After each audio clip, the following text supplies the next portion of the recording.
7 дугаар сарын турш хамгийн ажилсаг workaholic байх ордол ялцчихгүй хоньны санаанд байх бололтой. 6 дугаар хаваас нь ажил мэргэжил, нарийн төвхтөө анхаарал шаардсан тийм ядаргатач гэмээр илүү их логик ухаан шаардсан, илүү их гүйлгээ ухаан шаардсан үйл хэрэг гэдэг өөртөө бас агуулдаг. Тийм учраас ажлын үр бүтээмж нь маш сайн байх боломжтой санаар харуул. Харин сөрөг талаас 6 дугаар хаваас нь өвчнөдтэй холбогддог, өөрийгөө арчлагтай холбоотой байдаг. Учраас хэтрүүлэн ажиллаж, эрүүл мэндэд хохироож, өвдөх эрсдэлтэй учраас дархлаагаа сайн дэмжиж эрүүл мэндэд анхаарахыг зөвлөж байна.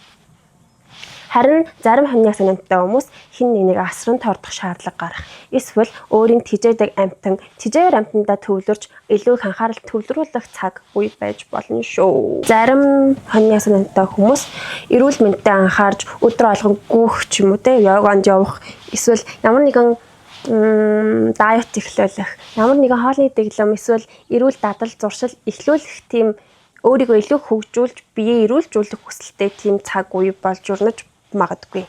Одоогоор хоньны орд дээр санчир гарыг ирсэн байгаа. Энэ нь юу гэсэн үг вэ гэхээр хоньны ордуудын одоо ингээд хариуцлагатайгаар том болж илүү төлөвшөх цаг ирсэн гэсэн үг. Ерөнхийдөө бол энэ зуны турш таны туулж өнгөрөх, танд хэцүү санагдаж байгаа, таныг сорж байгаа асуудлууд таныг хөгжүүлэх зорилготой юм шүү. Мөн одоо санчир гарыг 9 сар хүртэл 9 сарын 1 хүртэл хоньны орд дээр зочлоод ухрах хөдөлгөөний явцдаа буцаж загсны орд руу нүүн тэгээд дараа жилийн өвөл хүртэл байрлана.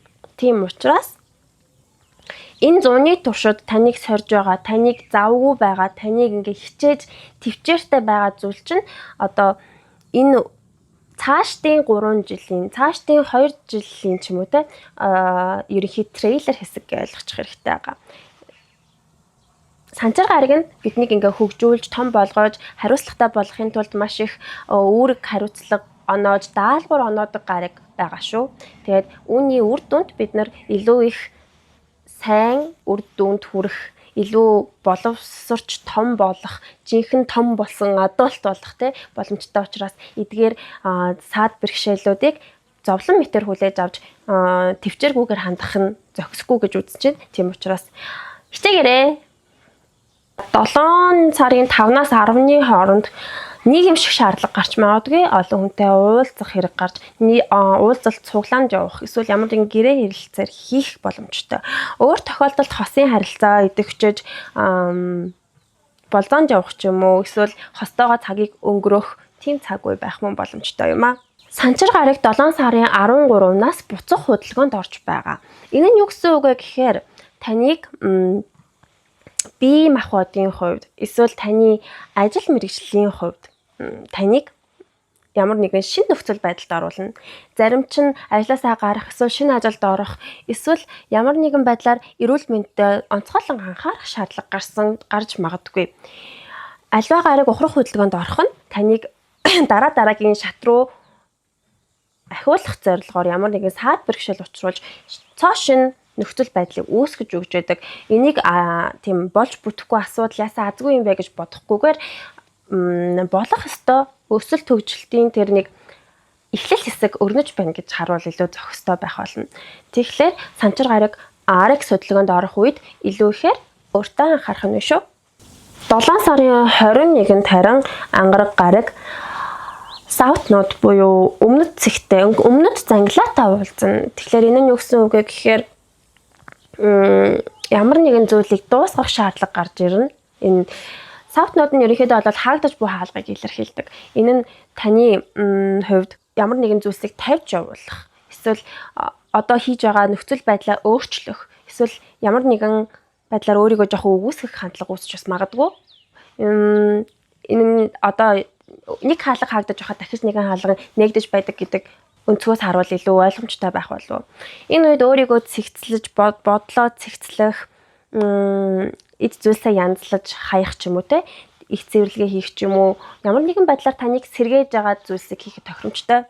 Энэ хугацаанд ажлаасаа гарах ч юм уу те, эсвэл ямар нэгэн ажил прожектыг дуусгаж тавьж явуулах үеж бас болно. 7 сарын 23-нд ангараг гараг сугар гарагтай дөрвөлжин аспект үүсгэнэ. Энэ хугацаанд хайр дурлал, хосын харилцаа, романтик харилцаанууд нэвтгчих боломжтой. Мөн өөр хүмүүстэй уулзалт цуглаан хийх, таны харилцах хүмүүс маш ихсэх мөн боломжтой. Хэрвээ та харилцааны ажил хэрэг хийдэг бол танд үйлчлүүлэгч нэмэгдэх, харилцагч нэмэгдэх, ямар нэгэн гэрээ хэлцээр хийх мөн боломжууд үүсэж болно. Гэхдээ энэ нь дөрвөлжин аспект учраас энэ уулзалтууд нь танд жоохон таагүй, тухгүй санагдаж магадгүй. Эсвэл тухайн хүнд та ингэж тохируулж харьцах шаардлага гарах ч юм уу те. Ямар нэгэн байдлаар тийм амар сайхан гоё бол биш. 7 сарын 24-нд санчир гараг нартай гурвалжин аспект үүсгэх болно. Энэ үеийн таныг бусдад ил гаргаж тодруулж өгөх болно. Энэ хугацаанд ямар нэгэн байдлаар бусдыг удирдан зохион байгуулах те. Эсвэл удирдах авч явах олонний өмнө гарч илтгэл тавих ч юм уу, ямар нэгэн ажлынхаа үр дүнг ингэж дэлгэж харуулах ч юм уу те. Эсвэл та хэрвээ шинэ ажилд орох гэж байгаа бол энэ хугацаанд өөрийгөө танилцуулж, өөртөө итгэлтэйгээр бусдын анхаарлыг татахад амар боломжтой, тохиромжтой цаг үе авах болно. За 10 дахь хаваас болох нийгмийн харилцаа, таны ажил мэргэжил, карьерийн сэдвийн тухай ярилцъя. Хоньны санаантай хүмүүсийн 10 дахь хаваасыг матар буюу санчир гарыг хэрэгшээдэг. Тиймээс санчир гарагийн хөдөлгөөнөөс бид ажил мэргэжлийнхаа уур амьсгалыг харах боломжтой байдаг. 7 сарын 6-нд санчир гараг сугар гарагтай sextile аспект үүсгэх болно. Энэ нь ажил мэргэжлийн хүрээнд нийгэмших, бусадтай харилцах, дипломат харилцаа үүсгэх, гэрээ хэлцээр хийх, эсвэл ойрын аялалд гарч бусадтай уулзалт цуглаан хийж явах, хурал цуглаан хийх ч юм уу те. Иймэрхүү байдлаар нөлөөлөх болно. 7 сарын 13-нд санчир гараг араг хөдөлгөөнд шилжин. Энэ нь өмнө нь дурдсанчлан ажил мэргэжлийн хүрээнд, таны нийгмийн харилцааны хүрээнд ямар нэгэн шинэ нөхцөл байдал өөрчлөлтөөр нөлөөлөх болно. Танд ямар нэгэн асуудал үүсгэж энэ нь бас магадгүй. Тэр тухайн асуудлууд нь жоохон амаргүй, ажил нь ууршаа явахгүй ч юм уу те. Ажилтаа баг зэргийн алдаа гаргах эрсдэлтүүд бас үүсэж магадгүй учраас мөн анхааралтай авах зохистой. 7 сарын 24-нд санчир гараг нартай гурвалжин аспект үүсгэнэ. Энэ нь таныг маш их ажил мэргэжлийн хүрээнд тодотгож өгөх болно. Бусдад хүлээн зөвшөөрөгдөх, эсвэл бусдад ил болгох, бусдын анхаарлыг татах боломжтой үе байна. Нарны нөлөө нь таны хийж буй ажлуудыг сайнаарч тэр бас муугаарч тэр ил болгох боломжтой учраас ямар нэгэн ажлыг дүрм журмын дагуу буруу биш маш зөвөр хийхийг зөвлөж байна. Хоньны санаантай хүмүүсийн 2 дугаар хавас болон 7 дугаар хавас нь сугар гарагаар иршэгддэг. 7 дугаар сарын турш санхүүгийн байдал болон хайр дурлалын асуудал нь ямар шүү байх тухай харцгаая. За 7 сарын 4-нд сугар гараг Тэнгэрийн ван гарагтай уулзах болно. Энэ нь ямар нэгэн байдлаар танд гинтийн харилцааны асуудал үүсгэж магадгүй. Таны хосын харилцаанд гинтийн байдлаар салах ч юм уу, муудалцах ч юм уу, эсвэл ямар нэгэн танил тал, таны найз нөхөд ч юм уу те, ямар нэгэн бүх төрлийн нэг харилцаатай үнэ хамаатай байж болно. Харилцааны асуудал дээр гинтийн байдлаар танилуухын нэгэн заалгах ч юм уу те, уулзахаар болох ч юм уу. Эсвэл ямар нэгэн байдлаар та уулзахаар байсан амлалтанд цуслагдах мөн боломжтой ч юм уу байж болно. Тэгэхээр гинтийн байдлаар гэрээ цуслагдах, гинтийн байдлаар салах мөн эрсдэлтэй учраас чухал харилцаа, чухал гэрээ хэрэглэлцээр дээр бол анхаарал болгоомжтой хандхыг зөвлөж байна. Санхүүгийн хувьд болохоор энэ нь маш гинтийн зарлаг гаргах нөлөөтэй. Тиймээс энэ үед зориулж мөнгөний нөөцтэй байхыг зөвлөж байна.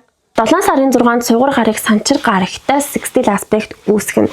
Энэ нь таныг хосын харилцааны асуудлуудыг жоохон хөндөрүүлж өгөх эрсдэлтэй. Тийм учраас мөн адил болгоомжлох хэрэгтэй. Санхүүгийн хувьд танд мөнгө дутагдах, орж ирэх ёстой байсан мөнгө орлого нь удаашрах, ямар нэгэн байдлаар орлого орж ирэхэд саад бэрхшээлтэй удаашралтай байж магадгүй учраас мөнгө дутагдах мөн эрсдэлтэй. Тийм. Ерөнхийдөө бол хоньны санаантын 7 дугаар сар нь мөнгөний хувьд жоохон дутагдaltaй, орлого орж ирэхээс илүү зарлаг гарах нь илүү байх учраас анхааралтай аваарай. 7 сарын 22-нд сугар гарыг North Node-тай уулзна. North Node нь таныг танил биш газруудыг, танил биш зүйлсийг илтгэдэг. Энэ үед сайн мэдэхгүй хүмүүстэй тааралдах, танил болоогүй хүмүүстэй уулзах шаардлага гарч магадгүй. Санхүүгийн хувьд энэ үеинд маш их зарлаг гаргах болно. Тиймээс мөн адил Анхаарал болгоомжтой хандна уу? 7 сарын 23-нд сугар гараг ангараг гарагтай square aspect дөрвөлжин аспект үүсгэнэ. Тэгэхээр энэ үед хин нэгэнтэй муудалцах, үйл ойлголцохоос сэргийлээрэй. Мөн зарлага маш ихээр гарах боломжтой. За ерөнхийдөө бархас сайд гарыг таны 4-р хавас дээр ирсэн байгаа. 6 сарын 9-ноос бархас сайд гарыг таны 4-р хавас дээр нүүсэн. Тэгэд бархас сайд гарыг нь өөрөө нэг орд дээр 1 жил орчим зочилдог учраас энэ дараа жилийн 6 сар хүртэл үргэлжилнэ. Тэгэхээр энд 1 жилийн хугацаанд таны дотоод хэргийн хүрээнд 4-р хавасын сэдвийн хүрээнд маш их аз завшаан өсөлт тэлэлт өрнөх боломжтой эерэг таатай жил болж өрнөж байгаа. Энэ нь таны хувьд ам буул нэмэгдэх, эсвэл орон сууцтай болох ч юм уу те боломжийн гэрээ хилцээр хийх, эсвэл илүү их гэр бүлтэй анхаарч тэднэртэй цагийг өнгөрөөх хандлага их эрчимжих, эсвэл гэртээ жоохон бүгж дотгошоо байх хандлага илүү их эрчимжих мөн боломжтой үе юм шүү. За 4-өөс 7-ны өдрийн хооронд гэр бүлийн гишүүн өвдөх эрсдэлтэй байж магадгүй. Тийм учраас тэдэнд анхаарах, тэднийг асран хамгаалах шаардлага гарч магадгүй. Харин өөр тохиолдолд гэр бүлийн эд зүйл эвдрэх, дахин худалдан авах шаардлага гарч магадгүй. Эсвэл ерөнхийдөө гэр бүлийн уур амьсгал жоохон таагүй, тухгүй байх учраас анхаарал болгоомжтой байгаарай. 8-наас 10-ны өдрийн хооронд харин гэрээ цэвэрлэхэд тохиромжтой. Ерөнхийдөө бол гэрт ямар нэг юм дуусчин гэж үзэж болно. Таны гэр бүлийн гишүүн гэрээсээ явах ч юм уу. Эсвэл та хэрэггүй болсон эд зүйлсээ гэрээсээ гаргаж хаях, цэгцлэх, зай гаргах тийм цаг үе байна. Тэргэн таны гэр бүлийн гишүүнд тохиож бас магадгүй юм. Эсвэл таны өөрийн хөтэлдэг пэйж хаяг аккаунт ч юм уу те ингээд хаалгаа хааж дуусгах чинь гэж бас харж болно. За 13-наас 15-ны өдрийн хооронд бол гэр бүлийн хүрээнд, дотоод сэдвийн хүрээнд танд хариуцлага нэмэгдэж, танд төвчээр шаардсан, танаас төвчээр шаардсан жоохон асуудлууд үүсэж магадгүй учраас мөн анхаарал таваарай. Гэр бүлийн гишүүн өвдөх ч юм уу, эсвэл ямар нэгэн байдлаар гэртээ байх нь танд тухгүй, хязгаарлагдмал, хүнд хэцүү байж бас болно. Гэртээ харж чадахгүй байх нөхцөл байдал үүсэх ч юм уу те.